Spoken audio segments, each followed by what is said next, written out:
These spirits have been down here among human beings from the autumn of 1879. They have failed to achieve their aims. Spiritualism will not become the general human persuasion. People will not grow so clever from the materialistic point of view that they fall over themselves with their cleverness. The spiritual truths will take root among human beings. On the other hand, the spirits of darkness are now among us. We have to be on guard so that we may realize what is happening when we encounter them and gain a real idea of where they are to be found. The most dangerous thing you can do in the immediate future will be to give yourself up unconsciously to the influences which are definitely present. For it makes no difference to their reality whether they are recognized or unrecognized. It will be the main concern of these spirits of darkness to bring confusion into the rightful elements which are now spreading on earth, and need to spread in such a way that the spirits of light can continue to be active in them. They will seek to push these in the wrong direction.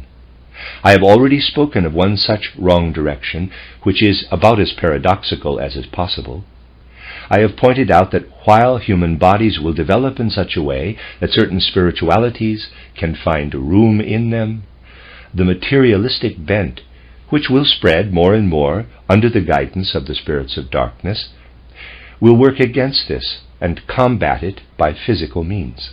I have told you that the spirits of darkness are going to inspire their human hosts, in whom they will be dwelling, to find a vaccine that will drive all inclination toward spirituality out of people's souls when they are still very young.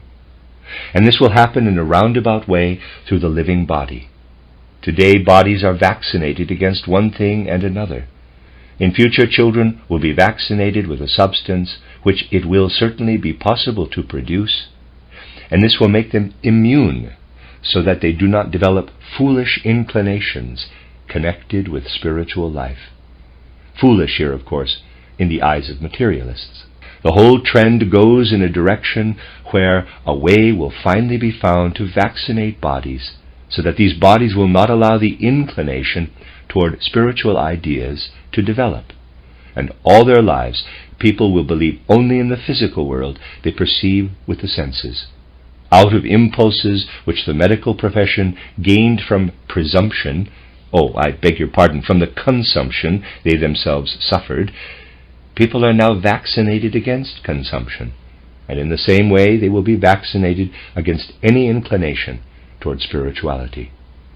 This is merely to give you a particularly striking example of many things that will come in the near and more distant future in this field.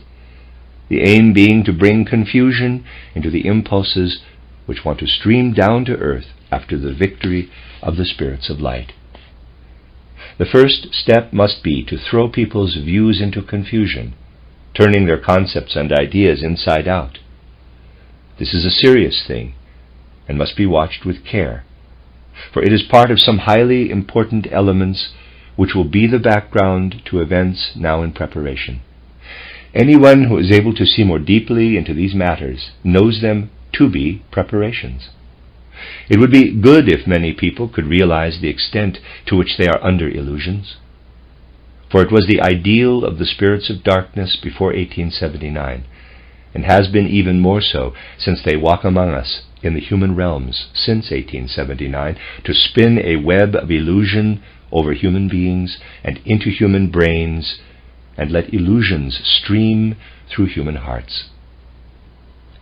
It is necessary to take these things with profound seriousness, and not apply to them the concepts and ideas which people have been in the habit of using as their criteria.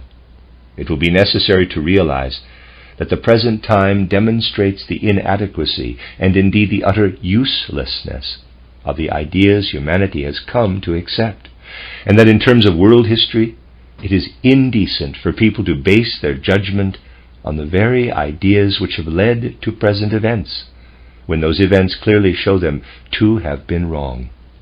Do people think they can cure the ills of the present time by applying the same principles which have brought them about? If so, they are utterly deceiving themselves. Humanity has a certain sum total of cultural achievements which come from older times.